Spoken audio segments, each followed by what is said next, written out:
ces prix pourraient être beaucoup plus élevés. On voit des villes comme Singapour, comme Hong Kong, mais aussi évidemment New York, Londres, et je ne parle pas de Monaco, où les prix sont beaucoup plus élevés que dans certaines villes suisses. Donc il y a un potentiel. Vraiment, quand on compare les avantages de la Suisse par rapport à ces villes-là, c'est un peu malheureux parce qu'on est un des pays qui avons le moins de propriétaires immobiliers. En tout cas, en Europe, on est à moins de 40% de propriétaires. Et puis, je ne parle pas de grandes villes comme Genève où on est à 18% de propriétaires parce que c'est trop cher. Les conditions d'achat sont très compliquées. Les conditions d'octroi d'un prêt d'une banque qui sont assez compliquées. Aujourd'hui, si on n'a pas hérité ou d'une fortune ou d'un bien immobilier, c'est compliqué d'acheter. Mais je pense que les prix, en tout cas, vont pas baisser. Hey, c'est Edouard, bienvenue dans l'After, le podcast dédié à l'immobilier et au monde du business en Suisse romande. L'objectif de ce podcast, c'est de vous permettre de continuellement apprendre même après votre journée de travail. Si vous appréciez le contenu, je vous demande une seule faveur, laissez-nous un avis 5 étoiles sur la plateforme que vous utilisez. Allez, bon épisode. Bienvenue dans ce nouvel épisode. Aujourd'hui, j'ai la chance d'accueillir Chantal de Senguer. Hello Chantal. Salut Edouard. Merci beaucoup d'accepter de faire cet épisode avec moi. On va parler cette fois du magazine Prestige qui appartient au groupe immobilier.ch. Exactement. Dans vos bureaux ici à Genève. Merci pour l'accueil. Premièrement, peut-être pour débuter l'épisode, peut-être que tu peux nous expliquer ton parcours à toi. Comment est-ce que tu es arrivé au final chez Prestige. Et ensuite, après, on s'intéressera au magazine et au monde de l'immobilier, des résidences secondaires, du luxe. Alors, l'histoire peut être longue ou courte, mais je vais essayer de la faire courte, même si je sais qu'on a pas mal de temps. Moi, j'avais fait relations internationales à HEI, à Genève, et je m'imaginais être diplomate ou travailler pour une organisation internationale, une ONG. Et en fait, je me suis mariée très jeune, à 22 ans, donc c'est là que je me suis dit, en fait, je ne peux pas partir sur le terrain pour la Croix-Rouge. J'étais un peu, en guillemets, obligée de rester à Genève. Et c'est là que je me suis dit, je vais changer de voie. Et je vais me lancer en fait dans la pub. Donc, je cherchais en fait un poste dans une agence de pub où je m'imaginais écrire des spots de pub en fait comme Frédéric Becbédé dans 99 francs. Je trouvais ça génial. Et surtout que j'avais en fait on va dire un background familial dans le monde de l'édition, dans le monde de la publicité, parce que mon père en fait était un éditeur de journaux. C'est lui qui a lancé le premier journal gratuit en fait en Suisse romande qui s'appelle 30 jours, mais tu es beaucoup trop jeune, Edouard, pour même espérer avoir connu un jour ce journal. Enfin bref, je dévie un tout petit peu, mais en fait, par hasard, j'ai trouvé un premier job à la radio, chez Radiolac, où en fait, quand j'ai postulé, je suis arrivée là-bas, je ne savais même pas ce que j'allais faire, mais on m'a engagée tout de suite. Et c'était pour vendre des spots de pub, en fait, et du sponsoring d'émissions. Et puis, je m'amusais un peu des fois à écrire moi-même les propres spots de pub. C'était super, c'était une radio qui était locale, on était partenaire de plein d'événements. C'était la course de l'escalade, le bol d'or. On était vraiment présents, par exemple, pour le cirque CNI. C'était 5 années qui étaient géniales. Ensuite, la radio a été vendue par les propriétaires, qui étaient en fait une famille, la famille Schor. Et puis, moi, j'étais enceinte de mon 3e enfant en 2 ans et demi. Je raconte toute ma vie, hein, vite fait. Et je me suis dit, je quitte, je démissionne. Et puis, plutôt de chercher un autre travail, je me suis dit, je retourne à l'université. Et donc, je suis retournée à l'université faire un master en médias, communication et journalisme. Ok. Et puis, c'est là, en fait, j'étais avec des jeunes qui avaient 22 ans. Moi, j'en avais 32. Ils me disaient, on sort boire des bières. Et je disais, non, moi, il faut que j'aille changer les couches. Donc, il y avait un vrai décalage. Et j'ai fait un gros mémoire sur la fin du secret bancaire qui était traité dans les éditoriaux de la presse romande. Et à ce moment-là, j'ai rencontré le rédacteur en chef de Bilan qui m'a dit, viens faire un stage chez nous. Okay. Donc, je suis allée faire un stage chez Bilan, qui était dans le cadre de l'université. Donc, je devais rendre mon mémoire, faire le stage, m'occuper des 3 enfants en même temps. Donc, c'était superwoman à ce moment-là. J'avais la pêche. Ah ouais. Et puis, et en fait, à la fin du stage, Stéphane m'a dit, on te garde comme journaliste. Donc, j'ai commencé un peu par hasard, vraiment, ce métier-là, alors que je ne me prédestinais pas du tout à faire ça au départ. Et j'ai réalisé que j'ai adoré faire ça et adoré faire des portraits d'entrepreneurs, faire des grosses enquêtes économiques, etc.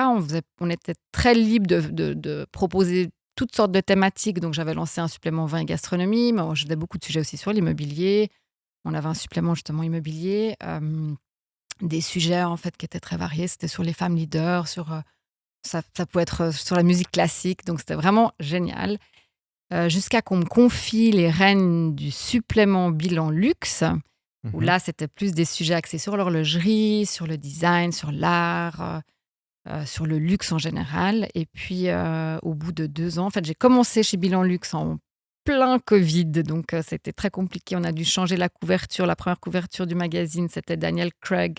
Mais vu que le James Bond a été du coup reporté 2 ans après à cause de la pandémie, on a dû changer en 3 semaines la couverture. Enfin, c'était le gros stress. Et puis faire un magazine depuis la maison, sans rencontrer les gens, c'était un peu compliqué. Et en fait, au bout de 2 ans, le rédacteur en chef de l'époque, Serge Gertchakov, a quitté Bilan et est venu travailler pour le groupe immobilier.ch. Et là, il m'a supplié de venir. Donc, quand on me supplie, je Ah. viens. Ah, vous étiez ensemble déjà avant alors. Ok. Exactement. Et puis, il Sympa. m'a dit, il y a un challenge à mener qui est de reprendre un titre qui s'appelle Prestige Immobilier, qui avait été lancé quelques années auparavant. Et il m'a dit, tu peux venir et recommencer depuis le début, à repenser le graphisme, à repenser la distribution, à repenser le contenu, Ok. et puis en faire un nouveau magazine qui, en fait, l'objectif est de mettre en avant des biens immobiliers à vendre, et Mhm. puis surtout offrir un contenu rédactionnel exclusif et intéressant pour une clientèle qui est intéressée par acheter un bien immobilier à plus de 3-4 millions. Sur l'immobilier de luxe en Suisse. Voilà. Ok. D'ailleurs, ceux qui nous regardent, du coup, c'est cette couverture-là. Vous avez sûrement déjà vu. Alors, la Prestige Immobilier. Et donc, ça existait avant. Alors, Ça a freiné et oui, t'as relancé. il existait avant, mais c'est vrai qu'il était assez différent. Et puis le contenu était pas forcément peut-être axé aussi haut de gamme. Donc nous, on a voulu changer le contenu pour en faire vraiment un contenu haut de gamme, pour avoir aussi des annonceurs plus haut de gamme, donc des Mhm. annonceurs comme de l'horlogerie, des banques, ce qui n'était pas vraiment le cas avant. Et puis voilà, nous, avec Serge, c'est vrai qu'on a vraiment cette patte journalistique, mais qui est très anglais aussi, éco. Donc on aime faire toujours des gros portraits d'entrepreneurs Ouais. qui ne soient pas forcément liés au monde de l'immobilier, mais aussi au monde du vin, de la gastronomie. On fait aussi des portraits d'investisseurs. Alors il y a normalement un fil rouge toujours avec l'immobilier, mais on sait que voilà, l'immobilier, c'est très large. Donc on peut parler Bien sûr. comme on disait, d'art, de design, d'architecture, et puis de plein d'autres sujets qui intéressent cette clientèle-là. Bien sûr. Et c'est pas compliqué d'avoir un magazine sur l'immobilier en Suisse, surtout le prestige, sachant que quand même les acteurs de l'immobilier en Suisse sont assez discrets, ou ils aiment être discrets. C'est Euh, c'est très compliqué. Alors, Ah ouais? pour les annonces, oui, c'est très compliqué. En fait, on va dire, il y a 2 freins. Déjà, un des premiers freins, c'est que beaucoup de régies ont leur propre magazine. On sait Ouais. que, par exemple, Barnes, Mhm. Cardis, John Taylor, M3, ils ont souvent leur propre magazine, donc ils mettent leurs annonces dedans. Donc, des fois, ils n'ont pas forcément envie de se dire, bon, on met aussi des annonces dans un autre magazine parce on est à Ouais. côté des concurrents. Mais ce qui est un peu dommage, parce qu'on se dit, en fait, quand on cible des personnes qui sont intéressées par acheter un bien immobilier, ben, ils sont contents d'avoir des annonces de plusieurs régies, et puis on essaie d'avoir Ouais. les plus belles annonces de Suisse romande dedans. Mais tu as raison de dire que c'est très compliqué. Il y a beaucoup en fait, de ventes qui se font off-market et qui ne Ouais. sont pas forcément justement mises en avant dans la presse ou sur Internet. À savoir que je rappelle juste que le groupe Immobilier.ch, qui est éditeur de nos 3 titres, dont Prestige, est détenu par les 112 plus grandes régies de Suisse romande. Mhm. Donc en fait, ils sont tous actionnaires du magazine. Ouais. Donc, ouais. Bon. Et du coup, alors, le magazine Prestige, c'est destiné à quel type de personnes? C'est combien d'éditions par année? Alors comme tu l'as Je reviens proche du micro, Edouard. Comme tu l'as souligné, on a 4 numéros par année. On a une diffusion, Ah ouais. enfin, on était édité à 15 000 exemplaires. Maintenant, on a un tout petit peu baissé à peu près à 12 000. On est distribué un peu partout. Alors, on est en kiosque déjà. On est évidemment distribué dans les régies, parce que l'objectif, c'est que les régies le distribuent à leurs clients potentiels. Après, on a des adresses ciblées de personnes, on va dire, avec un pouvoir d'achat et puis un certain revenu. Donc, c'est une distribution qui est assez ciblée. Mhm. Ensuite, on est aussi dans les banques, dans certains hôtels, dans des Ok. galeries d'art. On essaie d'être un peu partout, dans toute la Suisse romande. Et puis après, à savoir qu'il y a aussi 75 000 adresses, enfin PDF, qui sont envoyées à 75 000 adresses, pardon, du Ok. magazine. Donc, Ouais. c'est-à-dire que c'est 75 000 personnes qui ont eu un intérêt un jour pour un bien immobilier, sur le site immobilier.ch qui reçoivent le magazine en PDF. Donc ça, on va dire que c'est 75 000 lecteurs en plus potentiels. Et puis après, évidemment, tous nos articles sont diffusés sur nos réseaux sociaux, LinkedIn, Facebook, Instagram. Et là, on a environ entre le site immobilier.ch, mes propres réseaux, on a environ 20 à 25 000 personnes encore qui nous suivent. Moins que toi, Edouard. On est moins célèbres, mais on a quand même pas mal de retombées de nos articles aussi en ligne. Et à savoir qu'effectivement, chaque article après est diffusé aussi sur le site immobilier.ch qui, lui, a 1,5 million de vues par mois. Ah ouais, quand même. Le site, oui. Ok, magnifique. C'est le site le plus vu en termes de recherche de biens immobiliers en Suisse romande. Okay. Donc, il y a beaucoup de visites, de vues, de gens qui cherchent soit à louer, soit à acheter. Alors après, ils ne vont pas forcément tous cliquer sur nos articles, mais potentiellement, il y en a certains, en tout cas, qui peuvent cliquer aussi sur le site Internet. Ok.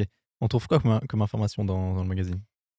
Alors, l'idée, comme je l'ai souligné tout avant, Edouard, c'était de se dire, on a des belles annonces immobilières à la fin.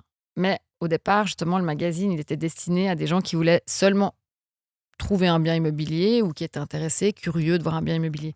Et moi, je me suis dit, en fait, en offrant un contenu rédactionnel exclusif, en fait, on va aussi intéresser des gens qui n'auraient peut-être pas forcément pris le magazine dans les mains pour voir un bien immobilier, mais se dire, en fait, là, je vois, il y a par exemple là le prix Pritzker 2022 qui est en couverture. On était les seuls en Suisse romande à avoir son interview. Par exemple, tous les bureaux d'architectes peuvent se dire, c'est génial, je suis intéressée de lire l'interview qu'on n'a pas trouvé même dans d'autres titres en Suisse romande. Donc, l'idée, c'est vraiment d'avoir des sujets intéressants et se dire, les gens, maintenant, ils le prennent aussi pour les sujets. On a des interviews exclusives, des sujets sur l'art, le design. Je sais qu'on a fait pas mal de sujets, par exemple, sur un artiste bernois qui, du coup, a eu plusieurs de ses tableaux vendus grâce à notre article. Pareil pour un designer lausannois. Donc, on met en avant le savoir-faire, les belles choses. On dit que c'est en fait un magazine du beau. On essaie de parler de belles choses. Ok, excellent. Du coup, tu es assez impliqué dans le marché immobilier de luxe. Quand on dit marché immobilier de luxe, c'est quoi? C'est Genève ou bien c'est résidence secondaire? C'est toute la Riviera? Ça va jusqu'où? Ça part de combien? Ça va jusqu'où? Alors, pour nous, en tout cas dans le magazine, c'est vrai que le marché immobilier de luxe, nos annonces, on dit que c'est à partir de 3 millions. Je sais qu'évidemment que pour 3 millions, dans certaines régions à Genève, on n'a pas forcément un bien de luxe, ça c'est sûr. À Delémont, 3 millions, c'est beaucoup. Voilà, c'est ça. Donc c'est pour ça qu'on ne s'est pas limité en me disant on va mettre à 5 millions, parce qu'après, du coup, c'est pas possible. Ensuite, pour les classements des biens de luxe, c'est vrai que normalement, c'est à partir de 5 millions en moyenne en Suisse, parce que on sait que le prix de l'immobilier est tellement élevé. Et à nouveau, 5 millions à Gstaad, on n'a pas grand-chose. Ou à Verbier, on a un 3 pièces. Donc, ça dépend des stations, ça dépend des lieux. Mais c'est vrai que normalement, à partir de 5 millions, on peut quand même s'offrir un bel objet. Ouais, ok. Et j'ai eu la chance de voir quand même quelques vidéos que tu avais réalisées dans des propriétés. Mais c'était principalement des propriétés qui étaient enfin, de ce que j'ai vu en tout cas, en résidence secondaire, Crans-Montana, Verbier aussi, si je ne me trompe pas. On était à Sarrier, là, il n'y a pas longtemps. Ah voilà, Sarrier, exactement. C'est joli, Sarrier, d'ailleurs. Ouais, très joli. Très bel endroit, très bel endroit. Très joli. Qu'est-ce que tu en penses, toi, du marché immobilier de la montagne? Qu'est-ce qu'ils en pensent, les propriétaires là-bas? En fait, le marché immobilier de la montagne, il a vraiment explosé depuis 2-3 ans suite en fait, à la pandémie, où les gens se sont dit on veut faire du télétravail, puis on n'a pas envie d'être dans des villes, on a envie d'être tranquille à la montagne. Et puis, il y a beaucoup de gens qui aiment skier malgré tout. Donc, ils se disent on va aller dans des stations élevées, on sait qu'il y aura une garantie de neige. Donc, ils achètent beaucoup dans des stations comme Zermatt, Verbier. On sait aussi en France, Chamonix, ça a cartonné. Les prix de l'immobilier ont excessivement augmenté. Val d'Isère, Courchevel, etc. Et puis après, il y en a d'autres qui se disent tout simplement, on a une qualité de vie qui est complètement différente. Et puis, ils vont s'installer typiquement à Cran ou à Gstaad. Ou alors, peut-être un peu. Si, il y a aussi beaucoup d'événements l'été, mais ils vont dans des stations où ils savent que durant l'année entière, il y a de l'activité. C'est presque des petites villes à la montagne où ils ne s'ennuient pas. Et même autour de moi, j'ai de plus en plus de gens qui me disent on en a un peu ras-le-bol de la ville, on va s'installer à Cran ou ailleurs, dans d'autres stations. parce que la qualité de vie est plus sympa, il y a l'air pur, il n'y a pas de trafic, Ouais. il y a quand même voilà, le ski, la montagne. Donc, c'est des endroits où les prix, normalement, vont pas forcément baisser ces prochaines années. Ouais. Au contraire, quand on voit les prix, on va dire, complètement fous qu'on retrouve à Gstaad ou à Saint-Moritz ou même à Verbier, on sait qu'il y a beaucoup de stations qui ont encore beaucoup de potentiel pour avoir des prix qui augmentent, quoi. Ouais, c'est clair, c'est clair. Ouais. Parce que du coup, les stations que tu maîtrises le mieux, c'est lesquelles? Bon, là où je skie, c'est ça? C'est là où je skie, Edouard. Non, en matière Je connais immobilière très plutôt. bien les Quatre Vallées, si jamais. Ah ouais? Moi, je viens Je- des Quatre-Vallées. J'ai Ah oui, appris oui. à skier dans les Ah bah Quatre-Vallées. très bien. Bah, moi, je skie à Verbier chaque année, mais maintenant, malheureusement, j'ai plus les moyens Euh, d'acheter un bien immobilier, donc je suis obligée je sais pas, de trouver un petit Airbnb. On est tous entassés dedans. il fallait Euh, acheter il y a 20 ans à Verbier. J'avais acheté il y a 20 ans, mais on l'avait revendu après au bout de 5 ans. Mais on Non. avait fait une plus-value, mais je pense qu'aujourd'hui, on aurait en tout cas facilement doublé le prix d'achat. Ouais, ça, Et c'est certain, quoi. toutes les personnes avec qui je parle qui ont acheté un bien immobilier à Verbier regrettent d'avoir vendu. Ah bah oui. Tout le monde, Bah ouais, sans exception. ouais, je sais. Et maintenant, c'est trop tard. Surtout que Maintenant, c'est chaque trop tard. année, ça augmente encore. Mais c'est intéressant, parce que ça fait des dizaines d'années que tout le monde dit Verbier, ça va se péter la gueule, ça va se péter la gueule, c'est pas possible, Ouais, c'est que de monter, ça ouais. va forcément s'arrêter. Ça s'arrête pas. Ça s'arrête pas. Alors Ça qu'ils s'arrête font jamais. pas énormément d'efforts non plus pour accueillir les personnes Non. fortunées. Ouais. Parce que les restaurants sont bien, mais sont pas non plus incroyables. Il y a 1 ou 2 hôtels de luxe. Mhm. Et puis après, bon, évidemment, les pistes de ski, elles sont géniales. Mais c'est vrai que en soi, mais c'est ce que les gens aiment bien. C'est qu'il y a un côté pas trop chic. Ouais. Alors qu'en même temps, il y a les plus grosses fortunes du monde qui sont à Verbier. Mais il y a un côté moins, on va dire, peut-être snob que Gstaad Ouais. ou des comme Courchevel. Donc, il y a ce côté très sportif que les gens vont rechercher. Ouais, complètement. Et ça, c'est intéressant parce que donc moi, j'ai commencé dans le courtage en résidence secondaire à Nanda. Mm. Nanda, donc qui fait partie des Quatre-Vallées, Mhm. qui n'est pas Verbier. Rien à voir avec Verbier. Les Mais on prix peut n'ont rien skier à voir sur avec Verbier. Verbier. On peut Mais skier on sur peut Verbier. skier sur Verbier Ouais. facilement. Et il y en a pas mal et de plus en plus des personnes très fortunées qui achètent à Nanda quand même, Mhm. parce que c'est le même domaine skiable que Ouais, Verbier, ouais, mais qui ne souhaitent pas être exposés ou s'exposer à ouais, Verbier comme ouais, toutes ces grosses fortunes. ouais. Alors, les grosses fortunes, on les voit pas vraiment. Je trouve qu'on est à Verbier, sincèrement, ils sont. Alors, oui, on peut croiser un Richard Branson ou le chanteur James Blunt, qu'on Ouais. croise même souvent dans les bars. Mais en soi, il n'y a pas trop. Je trouve que c'est quand même assez discret. C'est un luxe Ouais. discret. Et souvent, les chalets sont pas forcément au centre du village. Et d'ailleurs, moi, j'ai discuté avec pas mal de restaurateurs à Verbier qui se plaignaient un peu du manque de chiffre d'affaires parce qu'ils disaient que ces grosses fortunes, en fait, mangent dans leur chalet, Ouais. font leurs invitations chez eux, ils boivent leur vin, donc ils consomment pas forcément non plus dans les restaurants, donc on les voit pas trop, quoi. Ok, intéressant ça. Et c'est quoi ton avis par rapport à Cran versus Quatre-Vallées? C'est un gros sujet, ça. Attention à la réponse. Tu sais comment les Verbiaisans appellent les gens de Cran et inversement, c'est ça? Non? Non? Marrant ça. Alors, c'est Cran-Montachier pour les gens de Verbier et puis les gens de Cran-Montana appellent Merdier pour Verbier. Mais ça peut-être qu'on va couper, je sais pas. Je vais pas me fâcher avec les Valaisans. Mais je pense, effectivement, et c'est marrant, il y a cette sorte de compétition entre les deux stations, mais j'imagine que c'est plus parce que certaines personnes ont des habitudes à Cran, et puis Ouais. justement, on l'a dit, c'est beaucoup des skieurs et aussi les fêtards, parce qu'on sait qu'à Verbier, les gens aiment bien faire la fête malgré tout. Très anglo-saxon, Verbier. Exactement. Et puis à Cran, à l'époque, c'était peut-être un peu moins jeune que Verbier, la Mhm. moyenne d'âge. Et puis peut-être moins sportif, parce que vu que c'est Parce tellement qu'ils n'ont pas de piste de ensoleillé, ski. ouais, puis il y a moins de neige parce que c'est très ensoleillé. Ouais. Mais je pense que Cran a beaucoup de potentiel, vraiment. Et Ouais. là, il y a l'arrivée de tous les 5 étoiles. Ouais. Il y a le rachat potentiel de tout le domaine skiable par des Américains. Mhm. Il y a apparemment des restaurants festifs qui vont s'installer. Ah Donc, il y ouais? a beaucoup de potentiel à Non. Cran, mais je ne devrais pas trop le dire parce que sinon, ça va faire augmenter les prix encore plus. Puis, il faut vite Ah, mais je acheter pense avant que les prix augmentent. qu'ils vont exploser, je pense. C'est comment s'appelle ce bar festif là qui est d'ailleurs sur les pistes partout là? Folie douce, non? C'est ça qui Exactement. va à Cran? Alors, je crois pas que c'est la folie douce. À l'époque, ils avaient été intéressés, parce que je me souviens que j'avais fait un sujet à l'époque de bilan sur le fondateur de la folie douce. Ouais. Et il avait essayé de s'installer à Cran. Il avait dit que c'était tellement compliqué. C'était Ah ouais? oui, les autorisations, tout. C'était vraiment compliqué. Puis du coup, il était parti en Autriche et puis il avait été s'installer en Autriche, en plus de la France, évidemment. Il cartonnait, mais on n'a jamais eu du coup la chance d'avoir ça Ouais, terrible. Ah bah ouais. dans nos stations suisses, quoi. Ouais, mais ça, c'est à cause de la Suisse, pas à cause de Cran Ah ou non, non, non, non, d'Auterbier. c'est toutes les autorisations, les complications. Puis on sait que le marché de la restauration, malgré tout, est hyper compliqué. Et Ouais, surtout en montagne, parce que ça cartonne durant l'hiver. Mais après, il y a tellement de périodes creuses que pour ces restaurateurs, c'est super compliqué. Et on ouais. le voit dans certaines stations, les restaurateurs, ils ont un autre métier, en fait, durant en fait, on va dire les périodes creuses, quoi. Souvent, ils Ah font ouais. autre chose. Ouais, bah, complètement. C'est le gros problème des restaurants en station de ski.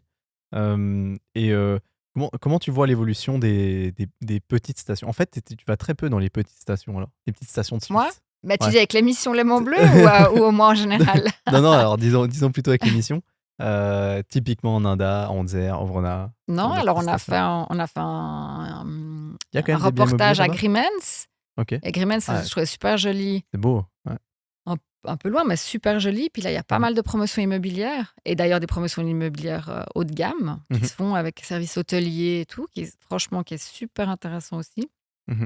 Après, ça dépend toujours de ce que tu recherches. Ouais, Si tu as des enfants ados qui ont envie de faire la fête, ben évidemment, tu vas essayer de trouver des stations où ils peuvent sortir, etc. Je sais qu'il y a beaucoup de parents qui vont comprendre ça.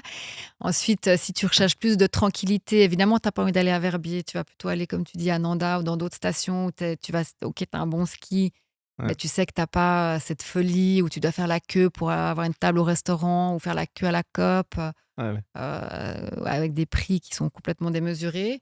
Ensuite, il y en a qui veulent vraiment peut-être juste la beauté du paysage, donc ils vont aller dans des stations comme Saint-Luc, Mmh. ou dans d'autres endroits où, voilà, où ils sont plus, en fait, on va dire un peu plus isolés.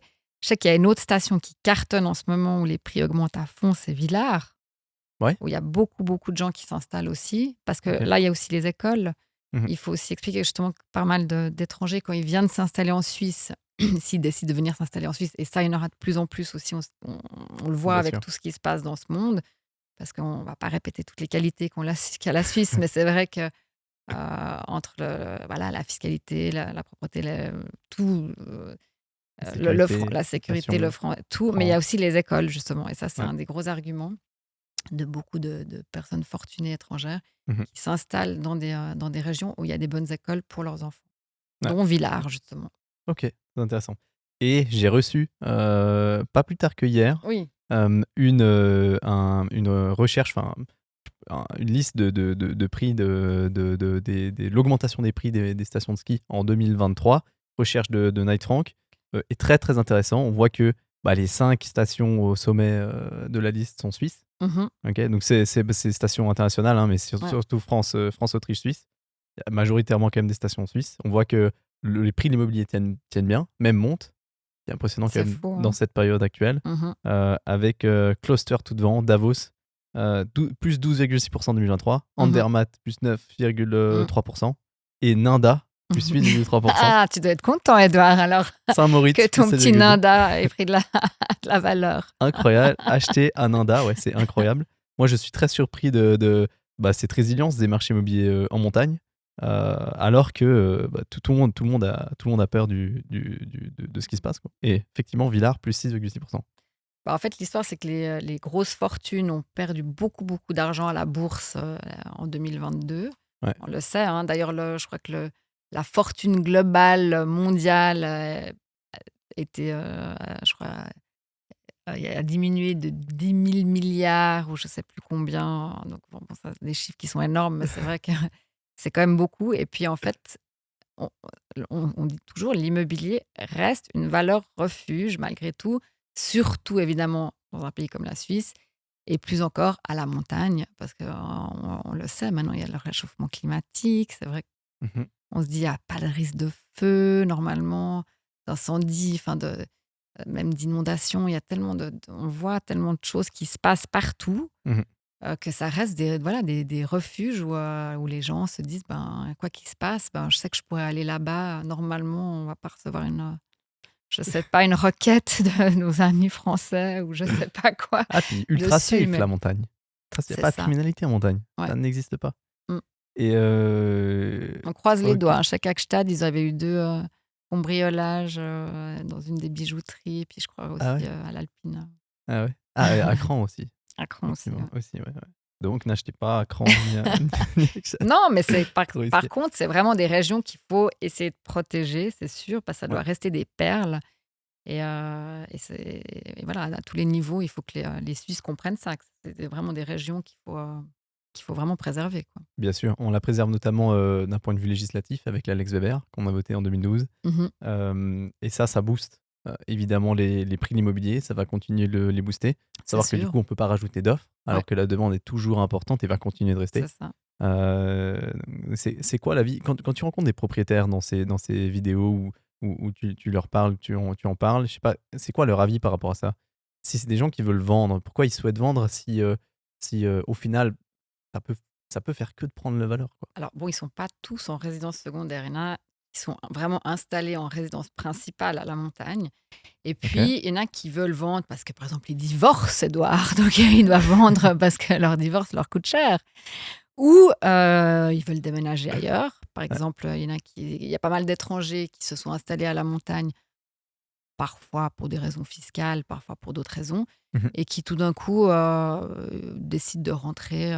On a pas mal d'anglais dans certaines stations suisses, et puis qui décident de rentrer à Londres ou ailleurs. Donc ça, OK, ça peut être une deuxième raison.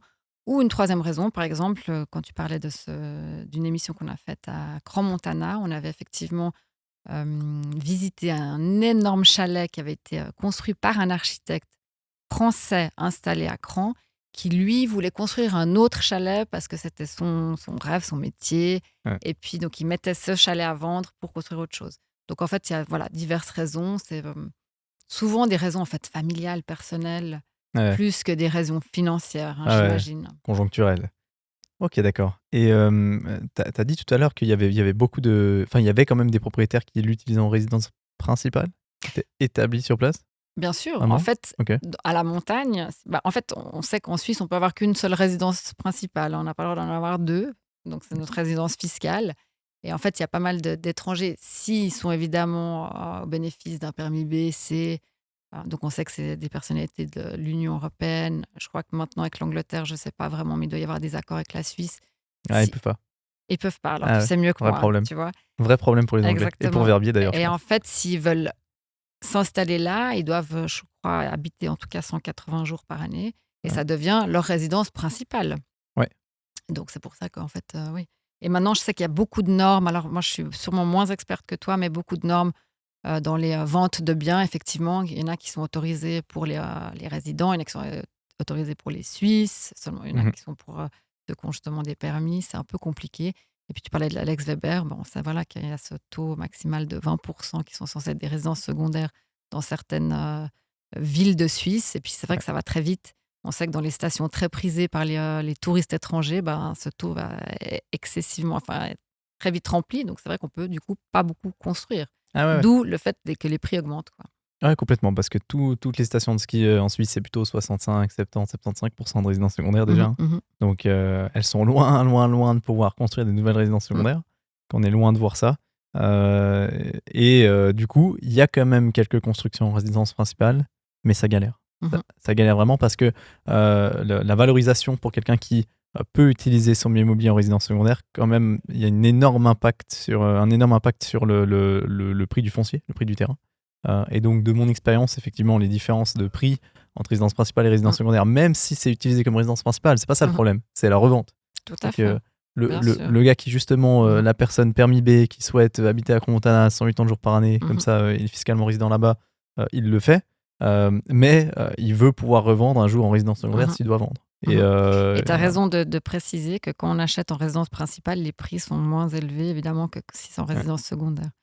Mais effectivement, il faut avoir la capacité de pouvoir s'installer là-bas en résidence principale. Et puis évidemment, quand vous avez des enfants, vous devez justifier que vos enfants sont scolarisés sur place. ouais, Vous avez, à moins que vous puissiez vraiment travailler, en faire du télétravail. Mais expliquer que voilà, vous habitez vraiment là-bas. Ouais, Et ça devient de exactement. plus en plus compliqué en Suisse. On peut plus trop tricher, hein. Ah non, on peut plus trop tricher, hein. Même les Genevois qui ont essayé de faire ça en Valais, c'est pas si simple que ça. Un petit mot peut-être sur Zermatt. Quoi ton avis de Zermatt? Ça, c'est la station. Pour moi, c'est la station suisse de ski, hein. Ouais. C'est number one. Alors moi, je connais pas trop. Je suis allée 3 fois peut-être. Je Ah ouais? trouve magnifique. Pour moi, c'est très suisse-allemand. Donc c'est vrai que pour les romans, Au Valaisan. oui, au valaisan, je suis d'accord avec toi, au valaisan, excuse-moi, mais on parle quand même suisse-allemand là-bas. Et puis, on parle au valaisan, mais qui est un dialecte, on va dire, un des dialectes suisse-alémaniques. Ouais, très moche. C'est très loin si on vient de Genève, parce qu'il faut compter en tout cas 4h, 4h30 le vendredi. Donc pour un week-end, c'est excessivement loin. J'avoue Ouais. que pour les valaisans, c'est beaucoup plus facile. Et pour ceux qui habitent aussi dans le canton de Vaud, c'est un peu plus proche. Il faut juste rappeler qu'effectivement, les trajets le week-end deviennent de plus en plus compliqués. On n'a pas beaucoup de trains. On a des trains, mais après, il faut encore prendre des navettes, des télécabines, je ne sais quoi. Ah Là, ouais, je parle pour certaines stations, mais aussi pour Zermatt. Il y a une partie Ouais. qui se fait aussi avec des bus. La station est magnifique, c'est Non, génial. mais pour aller jusqu'à Zermatt, c'est un train. Oui, mais après, on ne peut pas Je- prendre sa voiture, donc on doit laisser sa voiture vu que c'est une station sans voiture. Ah non, mais tu prends le train à Genève. Oui. Et Genève-Viège, Viège-Zermatt. Ok, Un changement. voilà. Mais bon, ça prend 4 heures, ouais. Ça prend 4 heures. Après, les prix sont aussi fous à Zermatt, donc c'est Ouais. quasiment impossible d'acheter. Si vous allez, enfin, il y a énormément de 5 étoiles. Je crois que c'est une des stations où il y a le plus de 5 étoiles de Suisse. Donc, c'est des prix qui sont aussi énormes. Les restaurants sont très, très chers aussi. Mais c'est vrai que c'est très joli. On a ce Cervin, c'est magnifique. Mhm. Voilà. Beaucoup d'hôtels. Et Beaucoup je d'hôtellerie. sais qu'il y a, ouais, il y a beaucoup d'hôtellerie. Et je sais qu'il y a vraiment des gens qui sont complètement fans de Zermatt. Je comprends, en fait, c'est assez rigolo parce que j'ai l'impression que... Mais ça doit être surtout, j'imagine, un peu des souvenirs d'enfance. Mais tout le monde a en fait des coups de cœur pour des stations. Mais c'est peut-être là où Ouais. voilà, on allait quand on était enfant ou peut-être qu'on a fait une partie de sa vie. Donc, tout le monde est assez clivant sur les stations suisses, quoi. Ouais, c'est vrai, complètement. Mais tu sais que d'ailleurs à Zermatt, c'est impossible d'acheter pour une personne domiciliée à l'étranger. À Crans-Montana, Verbier, il y a toujours il y a des régions dans lesquelles une personne domiciliée à Oui, l'étranger peut il y a acheter, des quotas, ouais. etc. Ouais. 1500 par année. Et puis à Zermatt, c'est zéro. Mm. Zéro. Sans Donc, permis B, c'est-à-dire, permis C, ils sont impossible. quoi? Ils sont racistes, c'est ça que tu me dis? Non, je dis qu'ils sont extrêmement conservateurs. Ils sont pas racistes, ils ont vu très très juste, je pense. Et du coup, ça en fait une destination quasiment inaccessible. Ouais. Par Inaccessible contre, parce il y a que... beaucoup de gens au forfait fiscal à Zermatt. Oui, Et beaucoup de gens oui. étrangers au forfait fiscal. Parce que je crois que le forfait est encore... alors, normalement, c'est par canton, mais je sais qu'il y en a pas mal qui sont installés là-bas, quoi. Oui, en Valais, il y a quelques forfaits, effectivement, encore. Ouais. Bon, magnifique. C'est quoi les objectifs pour Prestige sur la suite? Bah, moi, l'objectif, c'était en faire déjà le plus beau magazine de Suisse romande. Bon, mais ça, c'est fait depuis longtemps, ça. Voilà. Et puis, le fait d'offrir en fait les plus belles annonces immobilières. L'idée, c'est de se dire, si une personne vient s'installer au forfait en Suisse romande, se dit, allez, je vais chercher un bien immobilier à acheter, et on prend Prestige dans les mains et on cherche et on se dit, waouh, ça c'est une belle maison, je vais acheter celle-là. Non, j'aimerais vraiment que ce soit le magazine de référence pour les belles annonces. Là, au mois de décembre, on va avoir un super numéro avec les 40, on espère, plus belles propriétés à vendre de la région. Et puis après, on essaie de continuer. On sait que c'est très difficile. Le monde de la presse souffre beaucoup. On est tous à la recherche de publicité. Nous, on a un nouveau titre, donc c'est difficile aussi de convaincre certains annonceurs, comme certains annonceurs horlogers qui ne comprennent pas bien, qui se disent « Ah, mais c'est un magazine immobilier ». Puis on dit « Non, mais en fait, c'est quand même un magazine lifestyle avec beaucoup de luxe ». Et puis, on cible la même clientèle parce que les propriétaires immobiliers ou ceux qui cherchent des biens immobiliers, c'est souvent les mêmes qui vont acheter une belle montre ou qui vont aller dans des bons restaurants ou qui vont acheter des bons vins. Donc, on essaie de leur expliquer, en fait, on touche votre clientèle, donc venez chez nous aussi. Mais c'est du travail. Il y a vraiment un long travail à faire de s'imposer sur le marché de l'édition en Suisse romande et puis d'essayer de convaincre que voilà, c'est un titre qui a sa place, quoi. Ok, magnifique. Un petit mot quand même peut-être sur l'immobilier de luxe, cette fois plutôt genevois, tu maîtrises bien aussi. Probablement moins que toi, de nouveau. Ah non, moi Genève justement, je connais rien. Je connais rien, mais est-ce que ça attire aussi des permis B, permis C qui souhaitent acheter à Genève, qui viennent, qui déménagent ici pour acheter, moi j'en sais rien, à Colonie Bien ou, sûr.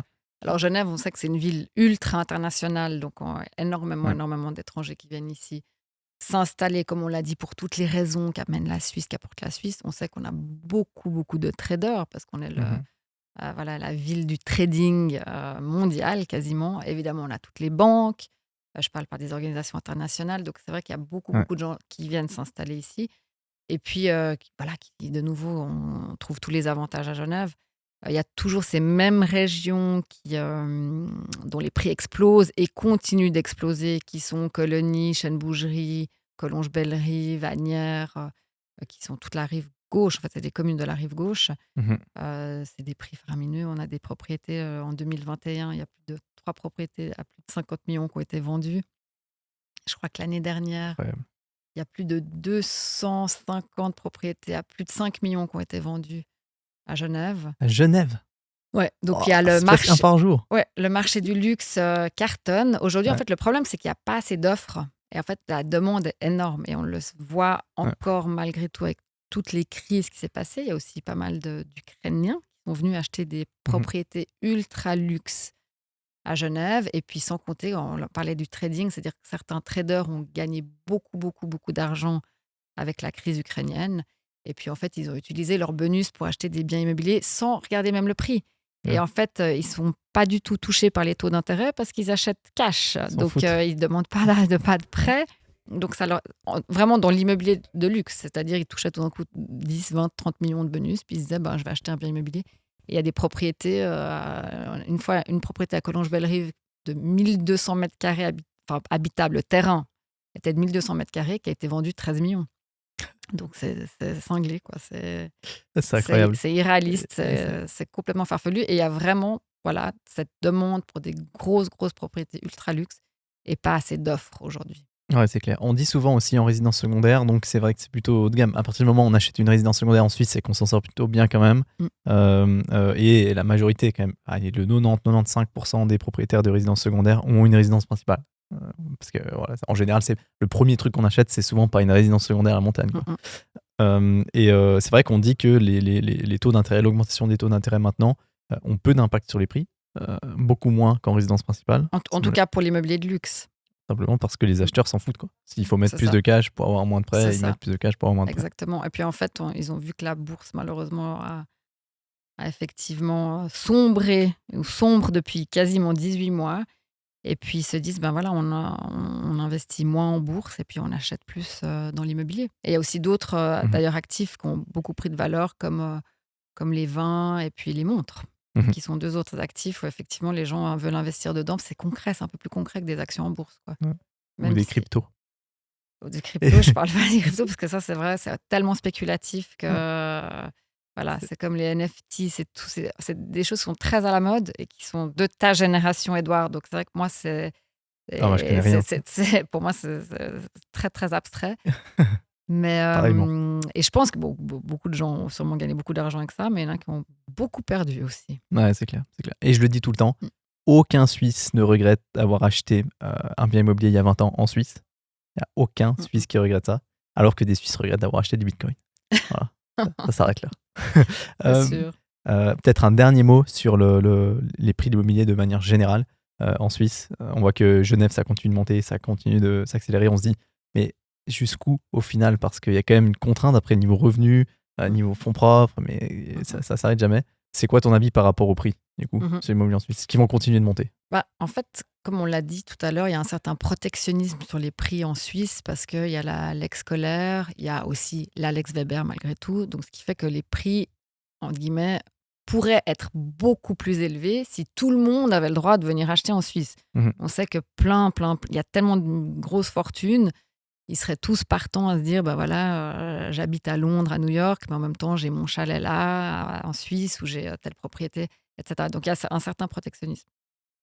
Ces prix pourraient être beaucoup plus élevés. On voit des villes comme Singapour, comme Hong Kong, comme Manille maintenant où les prix ont explosé, mais aussi évidemment New York, Londres, et je ne parle pas de Monaco. Mmh. où les prix sont beaucoup, beaucoup, beaucoup plus élevés que dans certaines villes suisses. Donc, il y Mmh. a un potentiel, vraiment, quand on compare les avantages de la Suisse par rapport à ces villes-là, qui fait que les prix pourraient vraiment augmenter beaucoup plus que ce qu'ils sont aujourd'hui. Et c'est vrai que c'est un peu malheureux parce qu'on est un des pays qui avons le moins de propriétaires immobiliers, en tout cas en Europe. On est à moins de 40% de propriétaires. Mmh.